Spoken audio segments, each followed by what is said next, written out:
আজি আপুনি জনাওক আপোনাৰ মতামত। অসমত সঁচাকৈয়ে চলিছে নেকি হিন্দু মুছলমানৰ ৰাজনীতি? কংগ্ৰেছ, AIUDF আৰু ৰাইজৰ দল কিয় সংখ্যালঘুৰ প্ৰেমী?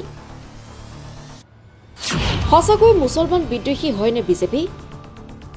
বিৰোধী ৰাজনৈতিক দলৰ অভিযোগ যে বিজেপিয়ে সংখ্যালঘুৰ এলেকাত সদায় ৰাইজক অৱহেলা কৰে।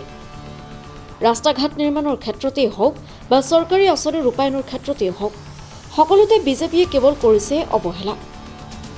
যাৰ বাবে সংখ্যালঘুৰ এলেকাত বিৰোধীৰ নামত অখিল গগৈয়ে শক্তিশালী কৰিবলৈ চেষ্টা কৰিছে দলীয় ভেটি।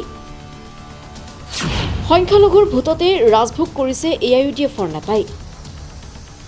কিন্তু দলটোৰ একাংশ নেতাই কেৱল নিজৰ স্বাৰ্থত সংখ্যালঘুক ব্যৱহাৰ কৰাৰ বাবে সেই ভোট ঢাল খাবলৈ লৈছে ৰাইজৰ দললৈ।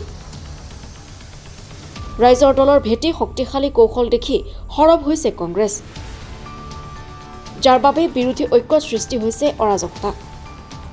কিন্তু সঁচাকৈ বিজেপি বিদ্বেষী নেকি মুছলমান? নে বিজেপিয়ে বেয়া পায় মুছলমানক? বিজেপি মুছলমান বিদ্বেষী নে মিয়া বিদ্বেষী?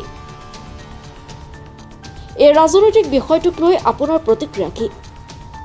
জনাব আপোনাৰ প্ৰতিক্ৰিয়া কমেণ্ট বক্সত। MMD focus update, Guwahati.